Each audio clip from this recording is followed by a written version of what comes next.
দিনী খেদমত এই জায়গাতে আমাদের অনেক নতুন করে চিন্তা করার জায়গা আছে। একটা মানুষ সে তার জীবনে যখন চিন্তা করে আমি উম্মার কল্যাণে দিনের খেদমতে কিছু একটা করব, মোস্ট অফ দ্য কেস তাকে যদি বলা হয় যে ভাই কি কি করা যাইতে পারে, আইটেমের মধ্যে একটা মসজিদ করব, একটা মাদ্রাসা করব, মোস্ট অফ দ্য টাইম এর থেকে বেশি আইডিয়া আমাদের মাথায় আর আসে না। তো এটা নিয়ে তো কোনো সন্দেহ নাই, মসজিদ বানানো, মাদ্রাসা বানানো আলহামদুলিল্লাহ অনেক বড় নেকির কাজ, অনেক বড় সওয়াবের কাজ। সাথে এটা চিন্তা করা দরকার যে ওইটুকু দিয়েই উম্মার পুরা খেদমত পালন করা হয়ে গেল কি না। মসজিদ তো বানাইলাম, টাইলসও লাগাইলাম, এসিও লাগাইলাম, কিন্তু কাতার যে ফজরের ওয়াক্তে এক কাতারও ভরে না, উম্মার সেই প্রবলেমটাও যে একটা সলভ করার মতো প্রবলেম, সেটাও তো ভাবা দরকার। একটু আগেই আমি কিছু দিনী ভাই আছেন, ওনারা বেশ কিছু নতুন অ্যাঙ্গেলে দিনী খেদমত করেন, ওনাদের সাথে একটা মিটিং ছিল। ওখানে আলোচ্য বিষয় ছিল হালাল ইনকাম। হালাল সেটা তো একটা আছেই, বাট আমাদের খাবারের ভিতরে অলরেডি হালাল হারাম মিক্সড হয়ে যাচ্ছে, এই বিষয়ে আমাদের অনেকের সচেতনতা নাই। ইভেন বাচ্চাদেরকে আমরা যেসব চিপস বা চকলেট কিনে দেই তার মধ্যে অলরেডি অনেকগুলো যে হালাল না, এটা কিন্তু অনেকের আমাদের মাথায় নাই যে ভাই মুসলমানের দেশ, 92% মুসলমান, এখানে আবার হালাল হারাম খোঁজার যে বিষয় আছে আমরা কিন্তু এটা অ্যাওয়্যারও না। অলরেডি বাংলাদেশে বিক্রি হয় বেশ পপুলার চিপস, শরিয়ার দিক থেকে হারাম, আমি একাধিক আলেম থেকে কনফার্ম হয়েছি। বা আরেকজন আমাকে একটা তথ্য দিলেন, বললেন যে যে মুরগিগুলো জবাই করা হয় বাজারে তার বেশিরভাগ অংশ বিসমিল্লাহ ছাড়াই জবাই করা হয়।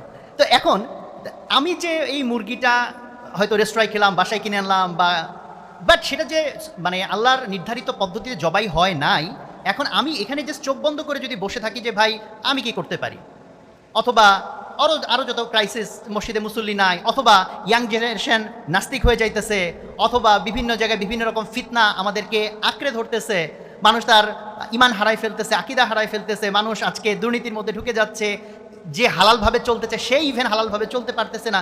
এতগুলো প্রবলেম, এগুলো সলভ কে করবে? এবং এই জন্য এই ধরনের ইনিশিয়েটিভ, ক্রিয়েটিভ ওয়েতে চিন্তা করা, যে চিন্তার মাধ্যমে যে ক্রিয়েটিভিটির জন্য ক্রিয়েটিভিটি না, দ্যাট ইজ উম্মার যেসব প্রবলেমগুলো আনঅ্যাড্রেস থেকে যাচ্ছে সেই জায়গাগুলোতে কাজ করার জন্য সবার একটা চিন্তা ফিকির থাকা। আর অ্যাটলিস্ট আমি নিজে চিন্তা না করলে যারা এই ধরনের চিন্তা করতে চাচ্ছে বা করতেছে তাদের সাহায্যে এগিয়ে আসা। উম্মার আজকে যত ক্রাইসিস, এটার ভিতরে যদি ঢোকা হয় তাহলে করার মতো এত জিনিস আছে। যেমন একটু আগে আমি যে কথাটা বলতেছিলাম, এক্সাম্পলটা, যে মুরগি জবাই করা হচ্ছে বা জবাই করা হচ্ছে, গরু জবাই করা হচ্ছে বিসমিল্লাহ বলা ছাড়াই।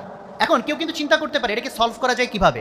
আলাপ করতে করতে সাথে একজন বললো যে ভাই একটা ইজি সলিউশন হচ্ছে এই সিটি কর্পোরেশন বা সকালবেলা গরু যেখানে জবাই হয়, এগুলো জবাই হয় কিন্তু সারাদিন ধরে না, সকালের একটা নির্দিষ্ট সময়ের মধ্যে। সো একটা মাদ্রাসায় গিয়ে তাদের সাথে কথাবার্তা বলে, অথবা যারা ফারেক হয়েছে কিছু লোকজনকে আমরা ভলেন্টারিলি মোটিভেট করতে পারি, ভাই সকালবেলা 2 ঘন্টা তুমি গিয়ে কয়টা গরু কুরবানি দিয়ে আসবা, জবাই করে আসবা, আমার ধারণা অনেক লোক পাওয়া যাবে। অথবা কেউ যদি বড় স্কেলে করতে চায়, সে বলতে পারে যে ভাই আমি বরং ওই যে যারা এই সময়টা দিবে তাদের যে হাদিয়াটা দেওয়া দরকার সেই হাদিয়া দেওয়ার জন্য আমি রেডি আছি। তাইলে আপনি চিন্তা করেন আপনার এই ছোট্ট একটা হাদিয়া দিয়ে আজকে ঢাকা শহরে কত লোকের হালাল মাংস খাওয়ার ব্যবস্থা হয়ে যাচ্ছে। এবং এটা কি ছোট খেদমত মনে করার কোনো সুযোগ আছে? আমি জানি না, কম্পেয়ার করতে চাই না, বাট হচ্ছে যে এই খেদমতগুলোও তো করা দরকার। এটা ইটস অ্যান এক্সাম্পল। সেখান থেকে শুরু করে আপনি যদি আন্তর্জাতিক পর্যায় পর্যন্ত যান, যে ফিলিস্তিনে এইভাবে মানুষকে মেরে ফেলা হচ্ছে আর মুসলমান দেশ আমরা সবাই জাস্ট তাকায় দৃশ্য দেখতেছি। আমি হয়তো ভাবতেছি ভাই আমার কি করার আছে। আহমদুল্লাহ ভাই এটা নিয়ে সুন্দর কথা বলছেন, প্রত্যেকটা মানুষেরই করার কিছু আছে, এবং অল্প কিছু না, অনেক কিছু করার আছে, লিটারেলি অনেক কিছু।